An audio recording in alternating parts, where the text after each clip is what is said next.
Hey everyone, ready to unpack something really cool. I'm ready when you are. All right, so whether you're like a total sci-fi geek Huge fan. or just love a good dystopian story, I think you'll dig this. We're checking out Hugh Howey's Silo series. Oh, yeah. This one's a classic. Right.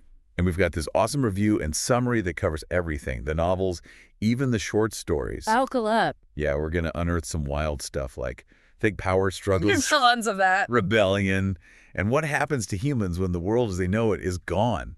The Silo series really throws you for a loop right from the start. You're in this world where humanity is trapped, underground. We need a giant silo, right? Exactly, cut off from the surface. And it's not just, like, barely surviving either. Oh, no, it's a whole society down there. Super complex, with all these rules and hierarchies. And a history that's, like, totally shrouded in secrecy. Big time. Okay, so picture this. You're in this massive metal tube, hundreds of levels deep. Can't even imagine. Seriously. Yeah. And the only view of the outside world is this screen with these grainy images. And leaving. Equals death. That's Life in Wold, the first book. Yeah. We meet Sheriff Holston. He's a by-the-books kind of guy. Yeah. Then out of nowhere, he asks to go outside. It's such a pivotal moment. It really is. Because that one decision totally throws everything off balance. It sets off this chain reaction that ends with Juliette, a mechanic, becoming the new sheriff. A mechanic. That's got to shake things up. Right. She's from the lower levels too, so her becoming sheriff really challenges the whole system. And that makes her perfect for uncovering the truth about their world. Ugh. And Juliette is so cool. Not your typical hero at all. Definitely not. She's tough, smart, and a complete outsider. That gives her a different perspective, right? Right. Wool does an incredible job of creating this claustrophobic atmosphere where you're constantly questioning what's real and who to trust. The twisted turns keep coming. I was totally hooked. But just when you think you're starting to understand things, Shift, the prequel, flips everything upside down. Oh man, Shift is wild. We jump back to the very beginning of the silo. We meet Donald Keene. He's this congressman heavily involved in the silo's construction. Okay. And then there's Mission Jones, a young guy living in a completely different silo. And their stories are told, like, side by side. In alternating timelines. It's so clever how he does that. It's masterful. You slowly start to piece together this much bigger picture. And it's way bigger than you think, right? Shift reveals that there are multiple silos, Yeah. and they're all controlled by this shadowy organization.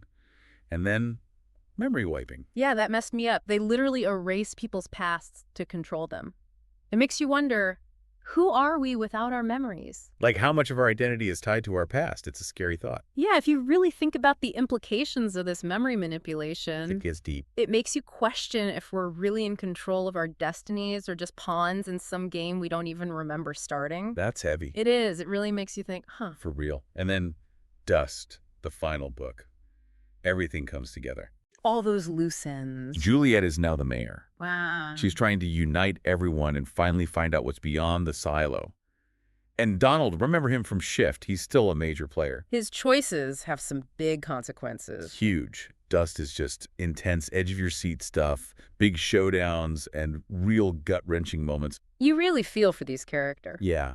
What got me about Dust was that it didn't shy away from tough questions. Oh, absolutely. It makes you confront some uncomfortable stuff. Like, what would you do in their situation? Exactly. You see the characters wrestling with these huge dilemmas. Moral dilemmas. And the choices they make have a real impact.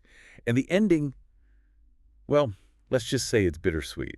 You're left with this feeling of resilience, but also questioning what it even means to survive. I don't want to spoil anything, but it stays with you. Long after you finish the book. Totally. And then there's silo stories. Oh, the short stories. They add so much to this universe. You get these glimpses into different corners of silo life, new characters, and how they fit into the bigger picture. It's like getting a backstage pass to the main story. It's so cool. You get a much deeper understanding of their culture and history. Like In the Air, which focuses on the cleaners who go outside. Right. Or In the Woods, which hints at what might be beyond the silo's reach. It's fascinating. And kind of creepy, too. Makes you wonder what they'll find out there. Exactly. I think those stories really showcase how detailed Howey's world building is. Yeah. It's not just the main plot, it's the depth of this whole society. The daily lives of these people stuck in this metal can, trying to make sense of it all. It's those everyday lives up against this huge mystery that make the Silo series so gripping. But Can we talk about the memory wiping for a sec? It's chilling, like this Yeah. constant threat hanging over them. Absolutely. If you don't even remember what freedom is, how can you fight for it? That's the question, isn't it? The memory wiping is more than just a plot device. It forces us to ask, what makes us human? Deep. If you take away our memories, our experiences, is there anything left? Are we still ourselves?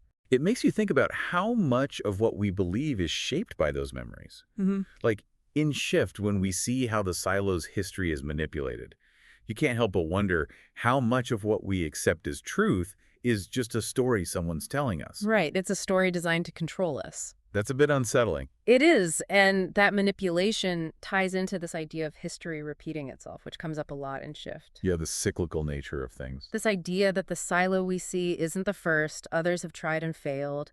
It adds this layer of almost like inevitable doom. Are we all just going to keep making the same mistakes over and over, even if we can't remember them? Like we're trapped in this loop. And if the people in charge control the past, they control the future too. Yeah. Bleak. But it makes you want to fight for the truth even more, right? Like, even if it seems hopeless, you have to keep searching. I agree. You can't just give up. And characters like Juliette and Donald really embody that struggle. Yeah. They might be flawed, but they're driven by this hunger for knowledge, this refusal to just accept the fake reality they've been given. They remind me of all those rebels throughout history who challenged the way things were. The ones who everyone said were crazy, but they fought for change anyway. Exactly. And Juliet's journey is so compelling because she starts as such an outsider. Right. A mechanic, not some politician or scholar. She sees the cracks in the system because she's always been outside of it. It makes her leadership so much more powerful. It's like her perspective allows her to see things differently, to question what others take for granted. And that highlights the importance of different viewpoints, right? Howey doesn't just give us one type of hero. He shows us that change can come from unexpected places. Love that. It's this reminder that we all have the potential to challenge the systems that try to control us. Powerful stuff. It is. And, you know, we've been talking about these big ideas, but let's not forget the setting itself.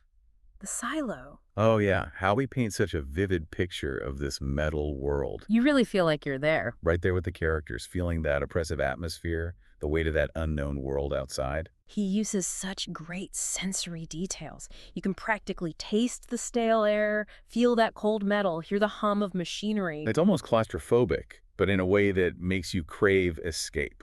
But then there's that question. Escape to what? If you get out, what's waiting? Can you even survive out there? It's like this constant tension, this uncertainty that just keeps you on edge. And that's what makes the ending of Dust so powerful. There's no easy answer, no neat resolution. It's messy, full of sacrifices. You're left wondering if their newfound freedom is worth the price they had to pay. Oh, so good. It is. But even with all that, there's this glimmer of hope, this feeling that even in the most desolate places, humans find a way. We adapt, we rebuild. That brings us back to that whole resilience thing, right? Even in all seems lost, there's that drive to survive, to push forward. That's what makes the Silo series so captivating. It's about survival, yeah, but it's also about hope. Hope even when faced with incredible darkness. And you know what's fascinating? The Silo itself almost becomes this mini version of the whole world. Totally. You've got the different levels of society. Yeah, the power struggle. People clinging to what they know, even when it hurts them. It really does become this kind of pressure cooker of human nature. All those things we see out in the world. The need for order. The fear of the unknown. Blindly following authority. It's all just magnified in this closed-off space. Right. It makes you think, if we were in that situation... Would we be the ones conforming? Or rebelling? Or would we just try to blend in and make it through? I don't know. That's what I love about these kinds of stories. Speculative fiction. Yeah, exactly. You get to explore these what-if scenarios. Confront some hard truths about ourselves and our world.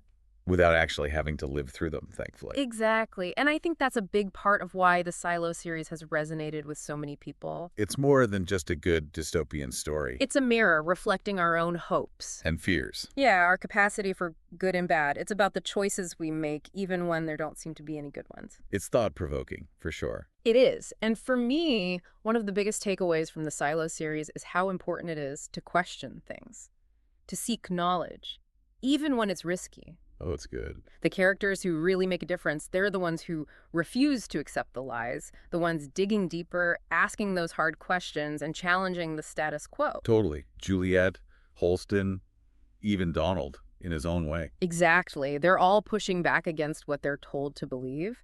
They take risks to find the truth, even if it puts them in danger. That's real courage, isn't it?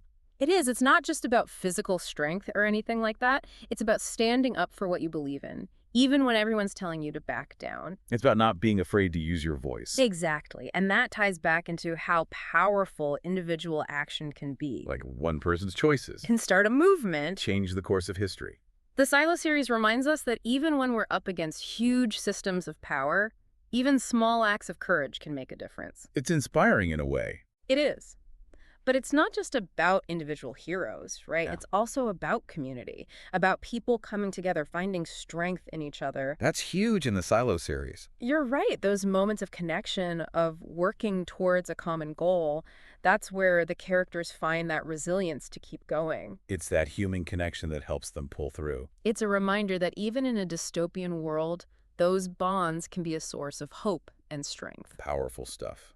So, wrapping up our exploration of the Silo series, What are you taking away from it? honestly, a renewed sense of hope, a belief that even one person can make a difference, and that it's always worth fighting for what you believe in, no matter how impossible it seems. It's a reminder that even in the darkest times, the human spirit is strong. That's a pretty powerful message to hold on to. It really is. So, to all our listeners, if you haven't already, you got to check out the Silo series. It'll stay with you. It's one of those stories that really makes you think and, sparks your imagination. Makes you question everything. Exactly. And in the end, I think it leaves you with this sense of hope, too. Hope for humanity, even when things look bleak. Beautifully said. Thanks for exploring this with me today. Anytime. And to everyone listening, until next time, keep exploring, keep questioning, and keep that curiosity burning bright.